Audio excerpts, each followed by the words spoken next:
What if everything you've been paying for, every utility bill, every air conditioning unit, every expensive insulation panel nailed to your attic ceiling, was completely unnecessary? What if the solution to unbearable summer heat was already sitting on a hardware store shelf, priced at less than a dinner for two, and all you had to do was paint it on? Not install it, not wire it, not hire a contractor, just paint it on. That sounds too simple to be true. And that's exactly the problem, because the truth is, this solution exists. It has existed for decades. It has been tested by NASA. It has been validated by the United States Department of Energy. It has been used quietly, almost invisibly, across entire regions of Southern Europe and North Africa for over a century. And yet, if you walk into any home improvement consultation in America today and ask about it, you will almost certainly be handed a brochure for a $4,000 HVAC upgrade instead. The question isn't whether this works. The question is why you've never been told. You already know what summer heat feels like inside a house with a dark roof. You've walked in from the outside and been hit by a wall of trapped air that somehow feels hotter than the street itself. You've touched a ceiling in August and felt it radiating like a cast iron pan. You've watched your electricity bill climb through June through July. Through August, $180, $230, $290, paying month after month to fight a problem that starts before the heat ever reaches your living room. It starts on your roof, and that's where nobody ever told you to look first. Here's what actually happens up there. On a typical summer day, in the American South, Southwest, or Midwest, an uncoated dark asphalt or concrete roof surface can reach temperatures between... Not the air temperature, the surface temperature. That superheated surface radiates energy downward through your ceiling, through your insulation, and into every room below. Your air conditioner doesn't cool your house, it fights your roof. It runs in cycles that never quite win, burning electricity by the kilowatt hour, wearing out compressors, draining bank accounts, and the roof just keeps absorbing, relentlessly, silently, expensively. What I'm about to tell you doesn't require tearing anything down. It doesn't require a permit in most municipalities. It doesn't require professional installation. It requires a bucket of the right paint, a roller, a ladder. It's the white pigment that makes sunscreen opaque, the brightener in commercial white paint, the coating on some pharmaceutical tablets. It's one of the most studied reflective compounds in material science, and it has a property that seems almost implausible until you understand the physics behind it. When applied as a coating on a rooftop surface, titanium dioxide reflects solar radiation, not just visible light, but the near-infrared spectrum, which carries the majority of the heat load from the sun. A properly formulated titanium dioxide-based roof coating, applied at the right thickness and coverage rate, can reflect up to 80 and a few hours of your weekend. The compound at the center of this story is called titanium dioxide. You've encountered it before without knowing it, but compare that to a standard dark asphalt shingle, which reflects roughly 5% and absorbs the other 95%. That gap is not a rounding error. That gap is the difference between a roof that collects heat and a roof that deflects it. The result, documented in controlled studies, is a reduction in roof surface temperature of up to 50 to 70 degrees Fahrenheit, and a corresponding reduction in attic and indoor temperatures of anywhere from 30 to 60%. Less demand means fewer compressor cycles. Fewer cycles mean lower electricity bills. And for homes in hotter climates, it means the difference between livable and not. But where does this actually come from? Because this isn't new science. This isn't a Silicon Valley startup pitching a breakthrough. This is something that people figured out with their hands, with whitewash and limestone and observation. Long before anyone had a laboratory to measure it in. Go back to the Greek islands, Santorini, Mykonos, the Cyclades archipelago, and you'll find entire villages painted white. Not for aesthetics, not for tourism brochures. The tradition of whitewashing rooftops, X-tops, and exterior-based compounds, and almost certainly further. The people who built those houses understood something empirically that took modern thermodynamics centuries to formalize. White surfaces get less hot. In a region where summer temperatures regularly exceed 100 degrees Fahrenheit and air conditioning did not exist, survival, it was engineering. The same principle appears independently across cultures separated by thousands of miles. In the traditional architecture of rural Egypt, in the hilltop villages of southern Italy, everywhere that the sun is relentless. This is not coincidence, it is convergent problem solving. Different civilizations, different materials, same answer. Modern science caught up to folk wisdom in the late 20th century and made it more precise. In the 1980s and 1990s, researchers at Lawrence Berkeley National Laboratory, whose team quantified what the Mediterranean world had been practicing for generations. Their findings were not ambiguous. Produced significantly lower peak electricity demand, and contributed to reducing the urban heat island effect, the phenomenon by which cities become dramatically due to dark, impermeable surfaces absorbing and re-radiating solar energy. Lawrence Berkeley's research eventually fed into and here is a detail that should stop you for a moment, NASA's own thermal management division. Because NASA has been dealing with the problem of managing heat through surface coatings since the early days of the space program. The white surfaces on spacecraft, on external fuel tanks, on ground support equipment.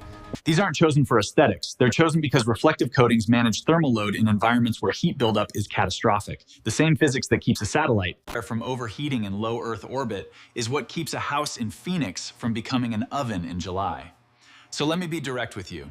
By the mid-1990s, the scientific community had established with rigor, with data, with institutional backing, that reflective roof coatings dramatically reduce building heat gain, reduce cooling energy consumption by documented margins, and offer a cost-effective path to thermal comfort that requires no electricity whatsoever to operate.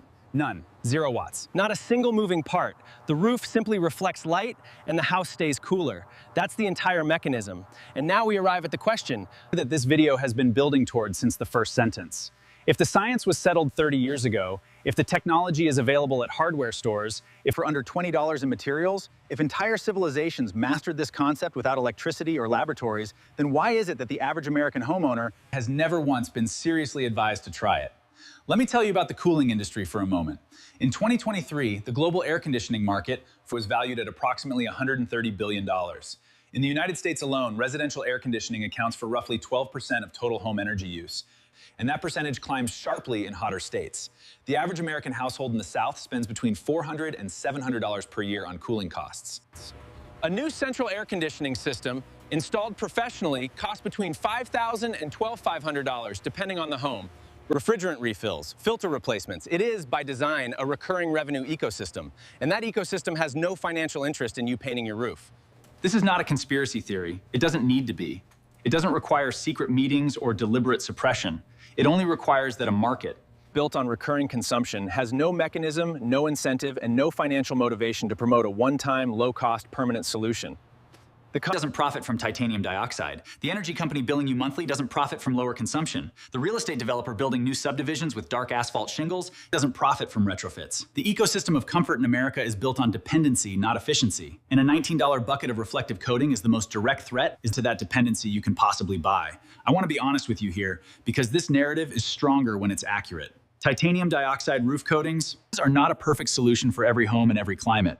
In northern states where winter heating is a larger concern than summer cooling, a highly reflective roof can actually increase heating costs by reducing passive solar gain through the structure. The math still often favors the coating. Cooling electricity is typically more expensive per BTU than heating fuel, but the benefit is most dramatic in hot climates. In Phoenix, in Houston, in Miami, and Los Angeles, the numbers are unambiguous. In Minneapolis, the calculation is more nuanced. You deserve to know that distinction. The coating also needs to be applied correctly. Surface preparation matters. In Minneapolis, the calculation is more nuanced. You deserve to know that distinction.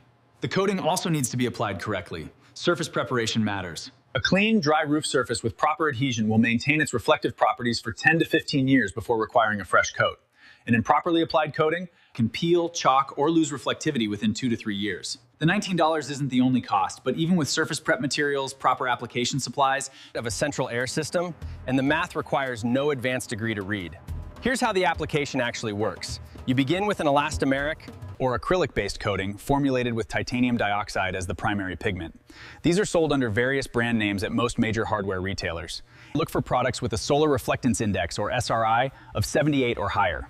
The SRI is a standardized measurement ranging from 0 to 100 that quantifies how effectively a surface resists solar heat gain.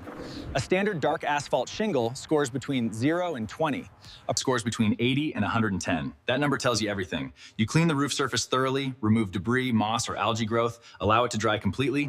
You apply the coating with a long-handled roller or a low-pressure sprayer at a wet film thickness of approximately 20 to 25 mils per coat. 2 coats applied 24 hours apart is the standard recommendation for maximum performance. On a 1,500 square foot roof, this across 2 days, you'll use approximately 3 to 4 gallons of coating per coat. The surface, once cured, is a bright matte white that reflects the majority of the solar spectrum before it ever becomes heat. Then you wait for summer, and you notice something. The attic that used to hit 140 degrees by 2 in the afternoon now peaks at 95. The upstairs bedroom that was uninhabitable before 4 o'clock becomes comfortable by midday. The air conditioner that used to run in 20-minute cycles now runs in 35-minute cycles or less. Your electricity meter slows down, your bill drops, and you realize, perhaps with some frustration, that this could have happened years ago, decades ago, that you have been paying month after month, year after year for a problem that had a $19 solution the entire time. That frustration is worth sitting with for a moment because it points to something larger than roof coatings. it points to a pattern in how we receive information about our homes, our energy use, our spending.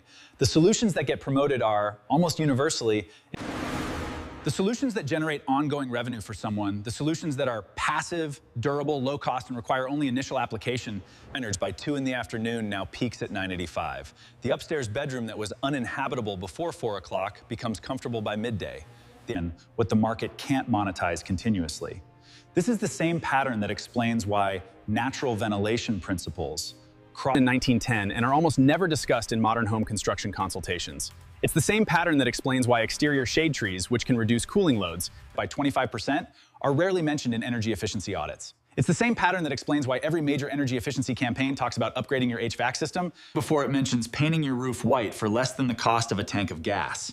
The knowledge hasn't disappeared. It's in laboratory reports published by Lawrence Berkeley National Laboratory in 1997. It's in Department of Energy Technical Guidelines from 2003. It's in the Energy Star cool roof specifications that have existed since 1999. It's in the building codes of California, Florida, and Texas, which now require cool roofing on commercial structures but say nothing about incentivizing it for existing residences. The knowledge sits in databases and documents and published research, waiting for someone to actually tell homeowners that it exists. What you're holding right now, this information, this understanding, is something that millions of American households are currently paying hundreds of dollars a year not to have. Every summer, families in the hottest regions of the country run air conditioners to exhaustion, pay electricity bills that shouldn't be nearly that high, and install insulation products that address the symptom without addressing the source. The heat comes through the roof first. That's where the intervention belongs. That's where a $19 material and a few hours of effort can accomplish what a $12,000 system struggles to maintain. There is something almost poetic about the fact that the most effective passive cooling technology available to the average homeowner today is functionally identical to what a craftsman in Santorini was doing 400 years ago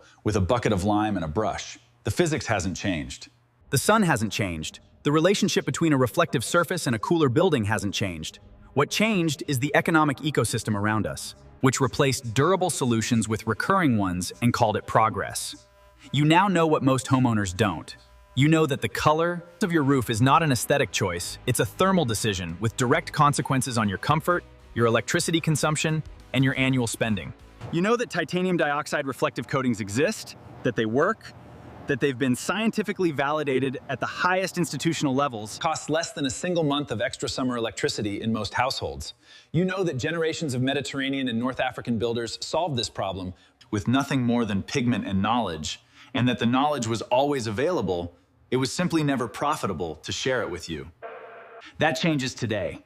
The solution is real. The materials are on the shelf. The physics is on your side.